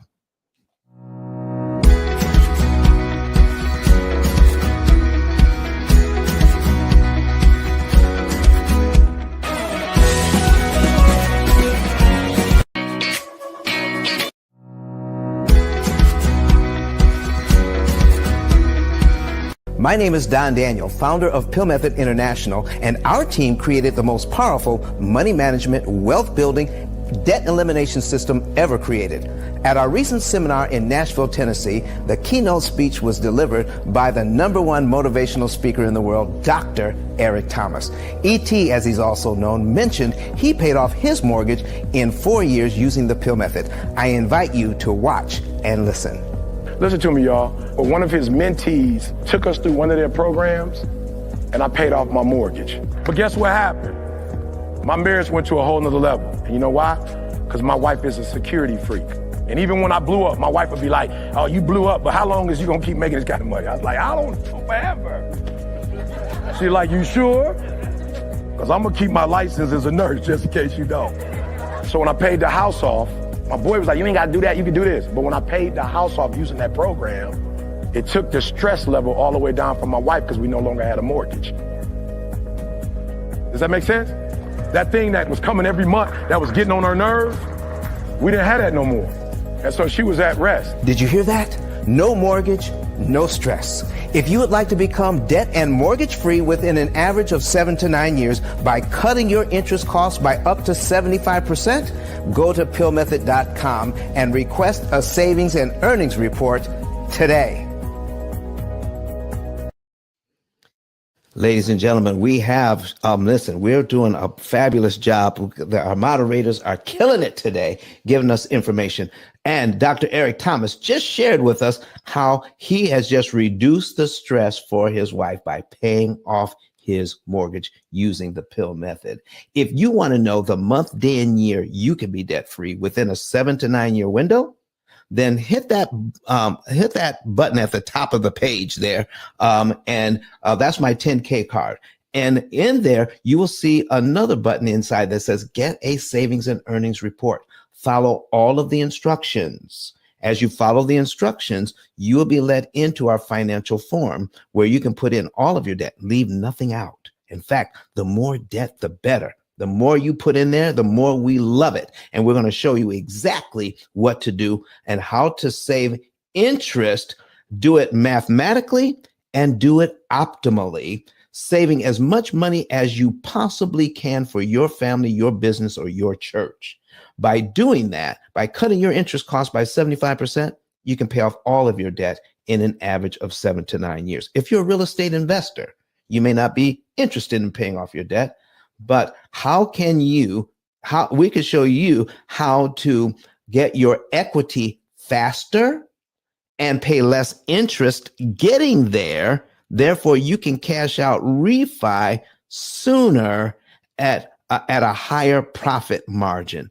And we're adding a new metric for real estate investors by tracking how much interest you did not have to pay to get that equity. Now you can add that number into figuring out how profitable each deal is. I'm telling you, it's the best thing since sliced bread, and our computers run the whole thing. And let's not forget about my book that's out there on Amazon. So it's been a 5-time bestseller. It is the only book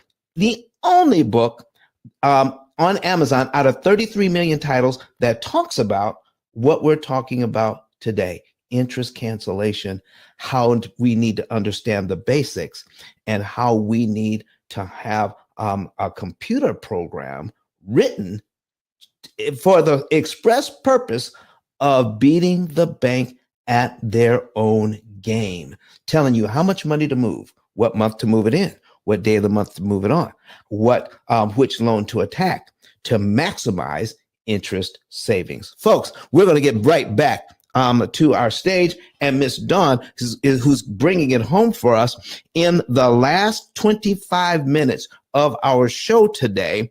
And she has she has gotten us to that point where it's now time to start talking about how to level up and to create that net worth. Miss Dawn, are you still with us? Yeah, so real quick, so people can, just to recap, I think you spend less than you make. So you take what you earn, right? Your income minus your expenses, and the goal is to save and invest the difference. There are financial fundamentals that just don't change. And so that's all I'm saying, is that you don't have to do fancy. Like, you can learn fancy once you get the fundamentals down. But if you do fancy first, you are likely going to hit a brick wall because you don't have the skill. Like, you have Byron and Anaje, they make way more money than I do. And I am still a W-2 employee. But what I'm saying is, I did it the traditional way. There are people that have experience. That's not the way that I learned. And so what I want to make sure is that though, like, they have it, I did not even buy right. And I talk about my money mistakes. I did not buy right. And so now I use the 1% rule when it comes to real estate. And that has been my saving grace. But when I first started buying real estate, it was like, oh, if the mortgage is $900 and I can rent it for $1,000, as long as it pays for itself, quote unquote, because that's what I was hearing. That is not right.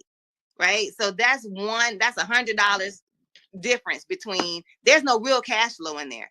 If you want to talk about it on face value, your mortgage is $900 and they pay $1,000. That looks like $100 cash flow, but it's really not. By the time you pay for a warranty, you need to put money away for vacancies. There's no cash flow in that deal. So that's the way I purchased. My first couple, one I bought to live in, the other two I bought very similar to that. I might have had $200. It was very low cash flow. And so that is another recipe for ruin. So you can do real estate wrong a couple of ways if you don't pay attention. If you use the money, if you buy the wrong way, or buying at the wrong amount.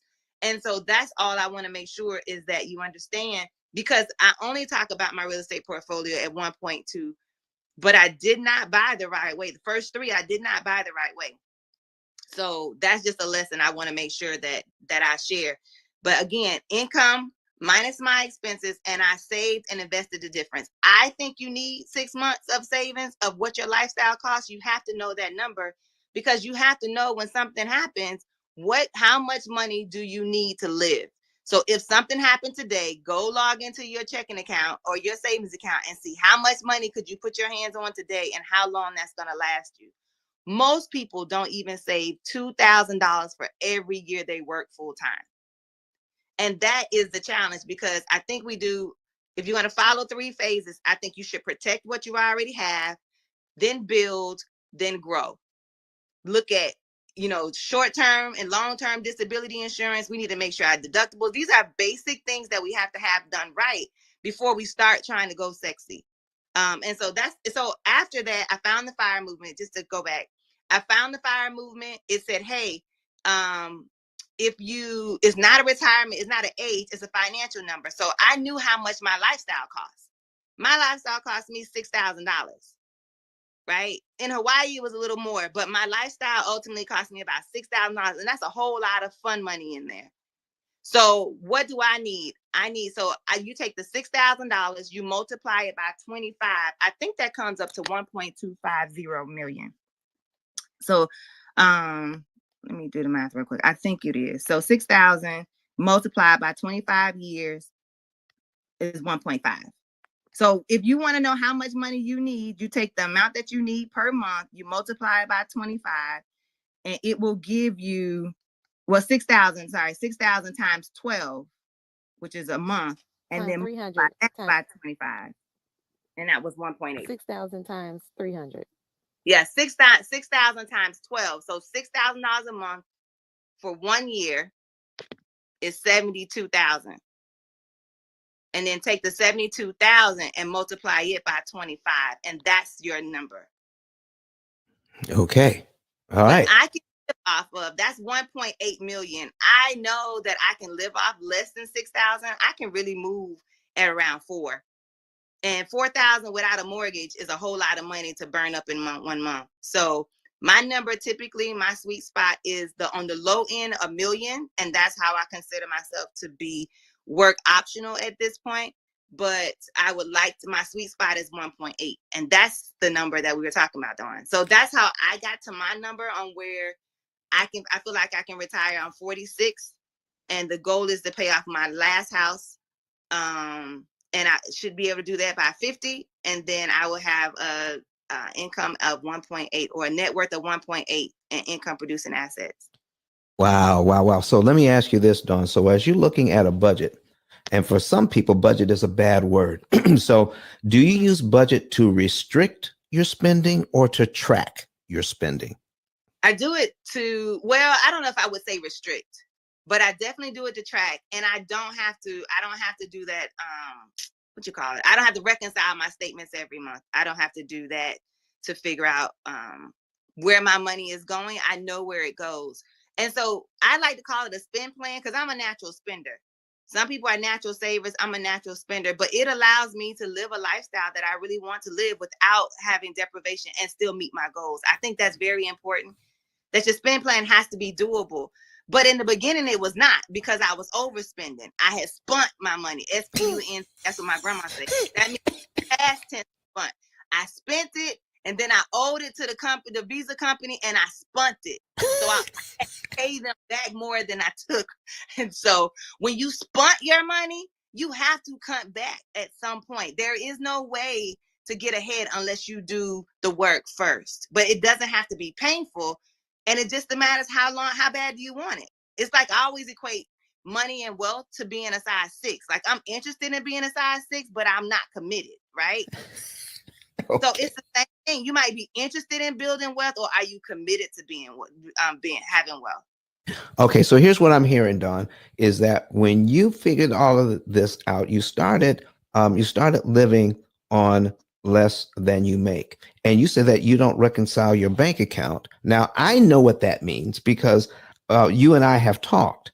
But can I share that you're putting away more money, and you know how much money you have already in savings that's liquid. And you know that out of all that money that you have, you're not going to spend all of that in 1 month. So as far as, tracking every single penny, you have several times your monthly income already stored up. So that's why you're not looking at every single penny and justifying your checkbook at the end of the month. Is that what I'm hearing? That's not why. Okay. The reason why, because I'm not gonna do it. I'm not. That's like telling me to drink green smoothies for the next 10 days. I'm not going to do it. Like, I'm not gonna do it. I won't even do 1 day of all smoothies. So I just know it's not something I will do. And if you guys, just for example, take the vacation money, right? I call that my I love me. And so I was putting away 5,000. All I did was divide the 5,000 by 26. I think it was like 417.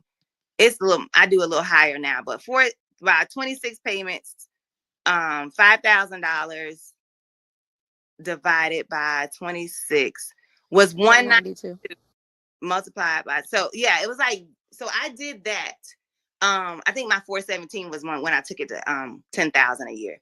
But so you just put that away and pay the bill. So when credit guidance calls me and say, Dawn, you want to go to Vegas? Now, I just started in January, right?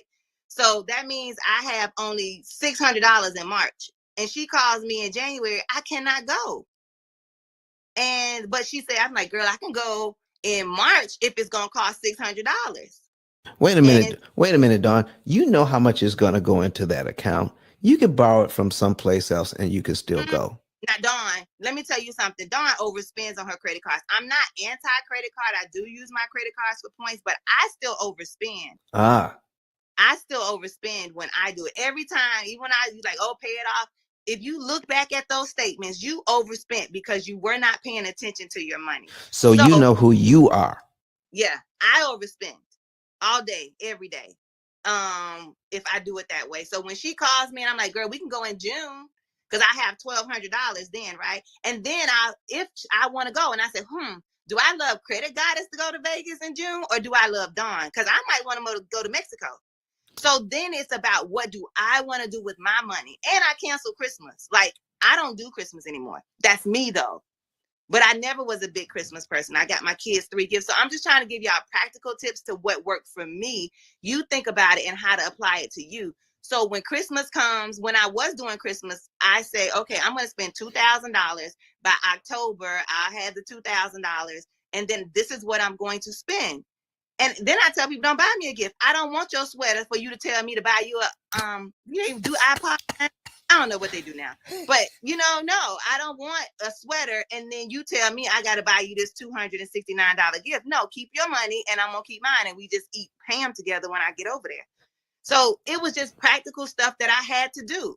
I drive a Prius. I have a cool car, but I like my Prius at 8 gallons of gas. And when people were kind of frenzy about the gas, Prius at $8, I get street cred. Now it's cool to drive the Prius.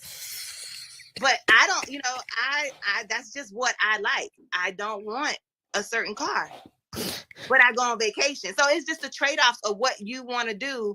And the money is there. That's what I want to take away from it. The other article before we, I guess we're going to run into my numbers, but the other article I want you guys to look up is called The Shockingly Simple Math Behind Early Retirement. And it'll tell you, hey, if you save 10%, it'll take you this long. If you save 5%, it's going to take you this long. Okay, one more time with that, Dawn. One more time with that, slowly. And folks, you want to clip that. Okay, one more time. It's called if you Google it, The Shockingly Simple Math Behind Early Retirement. It's by a guy named Mr. Money Mustache. He was kind of one of the lead guys with FIRE, Financial Independence, Retire Early. And it's just a chart. My other tool that I love is called the Millionaire Calculator. If you Google it, it's the first one that comes out by Bankrate. Or like my granddaddy said, if you goggle it, it's the Millionaire Calculator by Bankrate. And then you can play with the numbers. If I save $500 and leave all the other numbers the same, or if I save $1,000, I pay off my car payment and this Visa, how much would I have, right? And most people with just $500, it's like $300,000 to $400,000 over 10 years. And the what is it called? The compound interest that we're chasing in the stock market, it's working against you when you hold debt.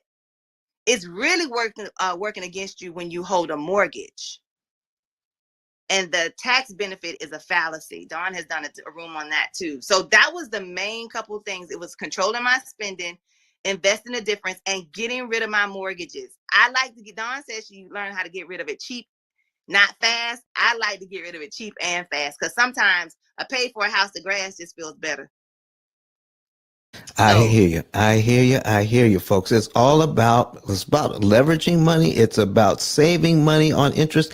Listen, folks, whenever you're out there, you need to know how much it costs to live. And Dawn has figured out, this is what it costs me to live. This is what I'm making. What am I going to do with the difference? And you're making wise moves with the difference is what I'm hearing. Yeah, that's it. Like, y'all don't have to do fancy, and you can go from bankruptcy, and within that time frame, those 7 years, your life could be barely recognizable from a financial standpoint. You could be swimming in debt right now, and in a couple of years, your life, even in 90 days, you'll feel better. But in a couple of years, you will tangibly see the difference. I always talk about one of my clients, Kenya. She was a single parent of 4 living in Hawaii. She had $6.36 when I was teaching this class. 2 years later, Kenya had 18,000. I think she's over almost $25,000 right now in her savings account. So I'm just saying it works for anybody. Just that lifestyle versus required thing. It works. And just knowing where to put your money and don't do anything that you don't understand. Just don't do it. Don't put money anywhere you don't understand what you're doing. Okay, Dawn, here's what we're going to do. We're going to let you tell us how to get a hold of you, and let somebody put it in the chat as well. So Dawn, how can we get a hold of you? Yeah, you can just DM me. I have a Facebook group, so you're interested in that. We're not that lively right now, but I am going to. It's Dawn Talks Dollars on Facebook. You can DM me on IG, or DM me on the back channels, and we can talk. But like I said, I don't do fancy. So I am financial fundamentals all day. Wow. Credit Goddess. Hold on. Don. Yes. Don, not you, Don. Don. Yes. Where is your link to your course? You so messy. I am. You so messy. You had all these people listening to you for the past 2 hours, and you mean to tell me you're not going to share your link to your course? I don't, but I will. Yes, ma'am. You could put me so on the spot. I'll do it. Where's that email list? It's on her link on her Instagram. Go to her Instagram, everybody. Follow her there. There's a link in her Instagram bio. I've actually gone there and looked at you, Dawn, because oh man, you're awesome. So I clicked on it and I saw your course and your beautiful face. Also, Dawn, you look very young. And I think that when you have financial freedom and stress-free life around finances, it keeps you young. So keep it up, sis. That's right, Dawn. That's right. So, folks, that's how you get a hold of Dawn. Click on her bio. You see her Instagram. Listen, you got to tap in. You got to tap in. And listen, we're going to bring Credit Goddess. So I did put up, but you guys know, let me tell y'all something. Yeah. I'm a straight corporate girl, W-2. So most of my clients come by word of mouth. I'm just learning how to do this technology stuff. So just full transparency. What I know is I can get you the results. All that pretty fancy stuff, I'm working on it. So Credit Goddess, thank you for calling me out. You're welcome. And who else was that? Karen. Somebody else called me out. I think it was Karen. Kareem. Yeah, Kareem. Mm-hmm. Yeah. Y'all calling me out to push me out there. So I sure appreciate it though. Thanks. All right, folks, listen, we have just about 7 minutes left in here. And how many of you love this content and want to bring more content like this to life on the P.I.L.L Method Show? If you want to see more information like this, put a number 9 in the chat. Put a number 9 in the chat right now. You want to see more of this. You want to see more experts coming to the P.I.L.L Method stage. So you know what this, listen, do you know we have an expert here? Credit Goddess. Are you available? I am. So listen, when do you want to come to the P.I.L.L Method stage and share with us how to level up on that credit profile? When do you want to do that for us? Whenever you need me. All right, listen, because I don't know your schedule. Can you do it sometime? So we got Wednesday and we got Friday coming up. Can you do either one of those days? Let's do Friday because I'm actually doing a podcast Wednesday, so I want to prep for that. Okay, so Friday, folks. No. Let's not do Friday because I'm gonna respect my guy Los because he does business credit that day. Oh yeah. Sunday?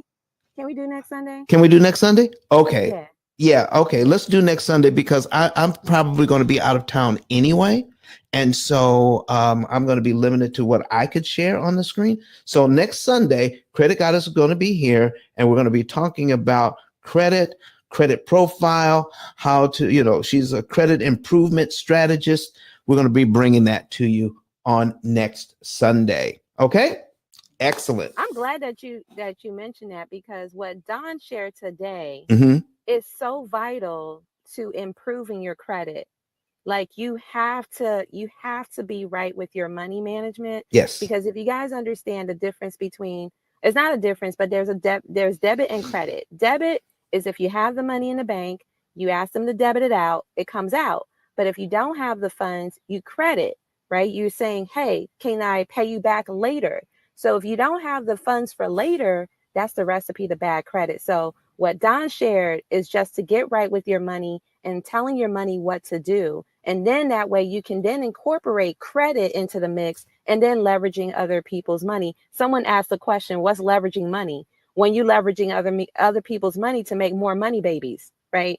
So that's what these two things are all about. That's king and queen. All right. So listen, we brought Mac to the stage. Mac, we have just a few seconds. So if you have a question, you can start out by saying, my question is, Mac, how are you this morning? Mac, you just came to the stage and it looks like you're new. So hit that microphone in the lower right-hand corner and you can come off mute and speak to us. Mac, what's up? Hello, sir. Mac, you have the opportunity. Now's the time to talk. All right. So we're going to. All right. So Miss Dragon, how are you? I am good, thank you. Do you have a question or comment for us in the last couple of minutes here? I just have hopefully someone can answer this question. I don't know if it's the right question for the room.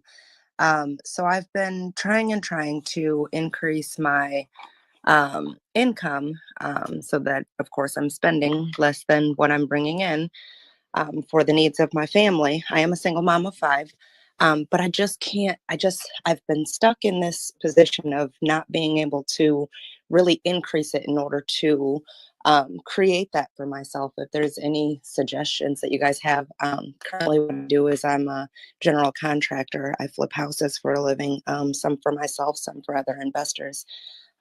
My son and I also, my oldest son and I also partner up on some jobs and flipping houses. I do the actual flipping of them. So I do the actual hands-on work, construction, whereas he generally is the one who buys the houses, and then we just kind of do a 50-50 split. But I'm just stuck in that position of not increasing my income, and I can't work more. I mean, I can only flip a house as fast as I can flip a house. And so if there's any suggestions that anyone has, it would be greatly appreciated. I do have a question for you.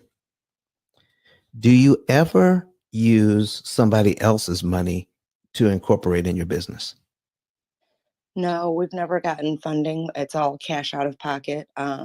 What we make from other jobs. I also wrap cars. I'm also a licensed cosmetologist. So I just do as many side hustles as I can on the side, and we make do wherever we need to make do. He's in sales mainly. And so he generally comes up with the cash out of pocket to purchase the homes. We generally get them pretty cheap, anywhere from $5,000 on up to $45,000, and flip them from anywhere from $80,000 up to $200,000. So okay, here's my question. So my second question is, do you know anybody else that would love to have funding to do their deals? It's not that we wouldn't like to have funding. This is a specific question. Do you know? I don't. You don't know people who like to use other people's funding? I don't. I don't really associate with too many people, so that kind of limits me. Okay. Because I was just saying, if you did, you could become, because of your experience, you could become a lender, and you don't need a license. I'm listening. Listen. Welcome to Clubhouse. Welcome to Clubhouse. So listen, you can become a lender. You can help people to get loans for their business purpose lending. You can lend them money for flips. You can lend them money for rehabs. You can lend them money for cash out refis and make between 1 and 5 points on these loans, and you don't need a license to do it. So that's one idea. If you want to know more about it, hit me up on my Instagram, and I'll plug you into the right people. Okay. Thank you. Thank you. Thank you. You're so welcome. Folks, we've come to the end of our 2 hours here online. So everybody has been watching us online. Thank you so very much for being with us. We're going to be right back here on Wednesday at 7 a.m. Central Time, 8 a.m. Eastern Time. So we're going to let you all go online. Everybody that's on Clubhouse, hang out for just a few minutes. And so we're going to be able to say our goodbyes. So everybody online, our last word, we're going to give it to Dr. Eric Thomas, and we're going to do our outro music. Thank you so very much. See you on Wednesday. My name is Don Daniel, founder of P.I.L.L Method International, and our team created the most powerful money management, wealth building, debt elimination system ever created. At our recent seminar in Nashville, Tennessee, the keynote speech was delivered by the #1 motivational speaker in the world, Dr. Eric Thomas. E.T., as he's also known, mentioned he paid off his mortgage in 4 years using the P.I.L.L Method. I invite you to watch and listen. Listen to me, y'all. But one of his mentees took us through one of their programs, and I paid off my mortgage. But guess what happened? My marriage went to a whole nother level. And you know why? Because my wife is a security freak. And even when I blew up, my wife would be like, oh, you blew up, but how long is you gonna keep making this kind of money? I was like, I don't know, forever. She's like, you sure? Because I'm gonna keep my license as a nurse just in case you don't. So when I paid the house off, my boy was like, you ain't gotta do that, you can do this. But when I paid the house off using that program, it took the stress level all the way down for my wife because we no longer had a mortgage. Does that make sense? That thing that was coming every month, that was getting on her nerves, we didn't have that no more. And so she was at rest. Did you hear that? No mortgage, no stress. If you would like to become debt and mortgage free within an average of 7 to 9 years by cutting your interest costs by up to 75%, go to pillmethod.com and request a savings and earnings report today.